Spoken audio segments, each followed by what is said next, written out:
I'm with Ralph Quinlan Ford, talking about Tibetan medicine at the Snowline store in Toronto. So Ralph, tell me, you mentioned Tibetan medicine is very profound in Western culture these days. Yeah. Why is that? It's a really important medical system. Tibetan medicine, the name, the title, is kind of a bit of a misnomer and misleading. It's not just for Tibetan people. It's made up of 4 medical systems, 5 actually, including the Tibetan part of it. But it's made up of Greek medicine, the best of Greek medicine, the best of Chinese medicine, the best of Persian medicine, and Tibetan medicine. And all of these all culminate to what's called Tibetan medicine. It's the best healing medicines of the ancient cultures, and therefore Tibetan medicine holds the secrets of healing for the world. And I think the profound part is the time for these teachings now to come to the West is beginning.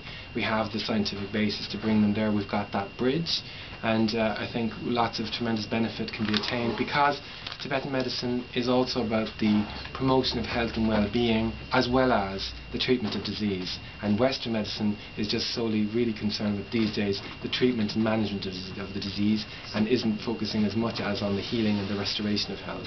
Yes, in fact, you mentioned that a lot of kings started with Tibetan doctors a long time ago. They had all of the Asian aristocracies, like in Beijing, the Forbidden City, and the Dowager Empress and the last emperor, had a Tibetan doctor on their court.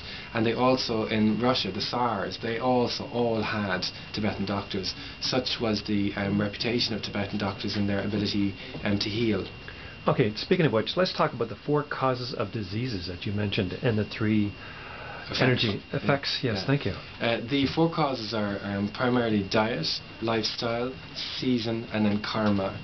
So the diet, we now know through the different studies in Mediterranean diet and everything else, and yoga studies to do with heart disease, and these have been quite famous and groundbreaking in showing the impact that proper food has on health, and also minerals and organic food. And then you've got the lifestyle, how you behave, your sleeping patterns affect your health and well-being.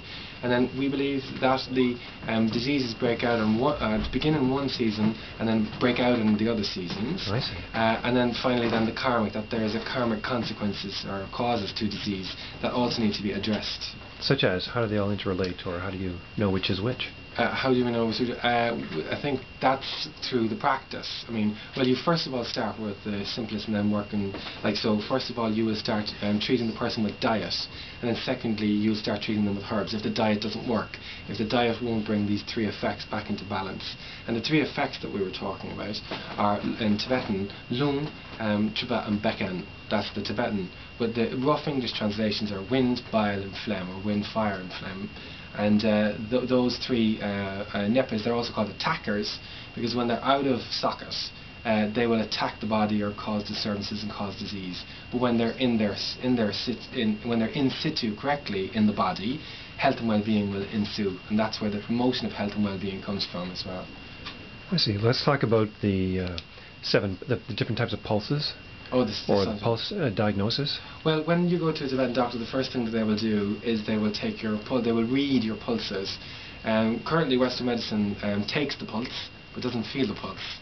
So they take the heartbeat, and that's the only thing that they will see. Within Tibetan medicine, you can feel and see what's going on with the heart, the small intestines, the stomach, the spleen, the kidneys, the sex organs, and then the other rest. You can have lungs, large intestine, liver, gallbladder, and kidneys and sex organs as well. So, and then all of the cavities and everything else within the body. But it's very complex, and it takes a long time to learn. Okay, let's talk about some of the foods for the different types of body types. Okay, well, if you're a lung type, you'll probably be thin, you're probably very, very mental, you won't like eating breakfast, for example, and when your lung is aggravated, you'll be very stress-driven, very mental, neurotic thinking. So you have to have breakfast, for example, during the day, because the lung types don't really, in my experience, like taking breakfast. Main meal at lunchtime, and then supper at night time. What the lung types generally try to do is have the main meal at night, but quite late, like 8, 9, 10 o'clock. So that's not good for them in terms of lifestyle. The Trippa, they need all cooling foods. They need cooling foods in terms of fish, salads. I wouldn't be giving them curries or chilies especially. And their exercises like swimming, lots of water, the water elements.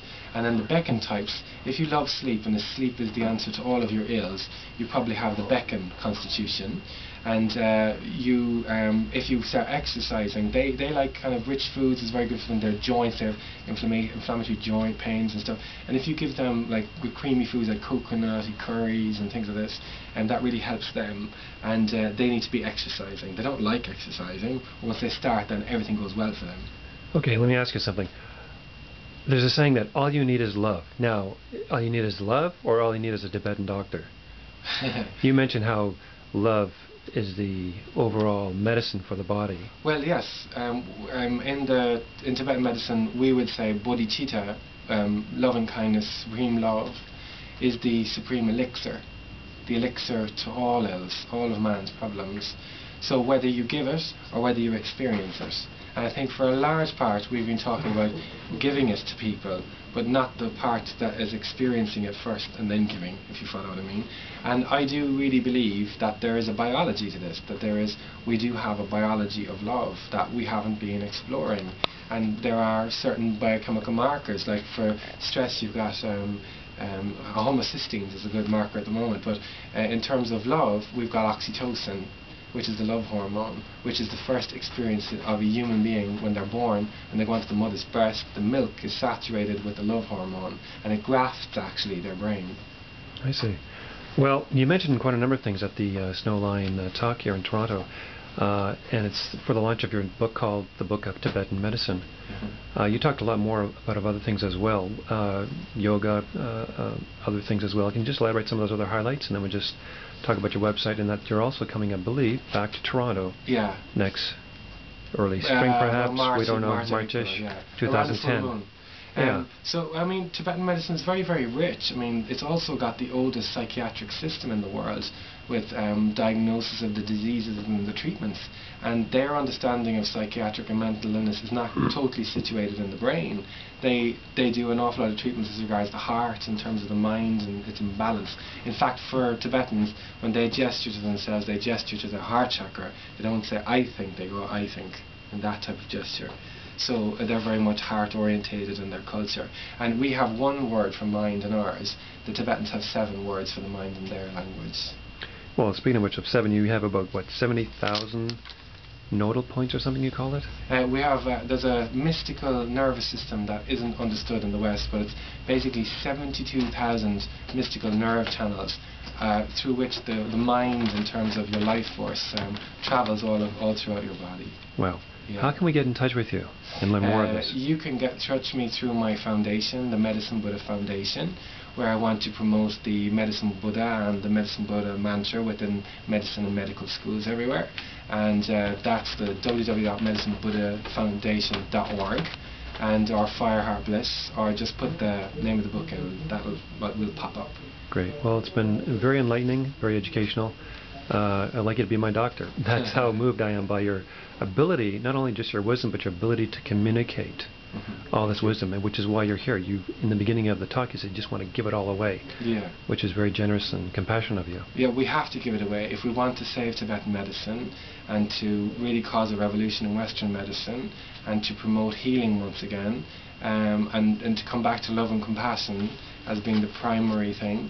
We have to give it away. We have to inspire people and give them the tools to heal themselves and not to be dependent on external things. Okay, and your book again, let's see that book. There we go, the Book of Tibetan Medicine. Beautiful. Thank you. Thank you for your time. Thank you very much.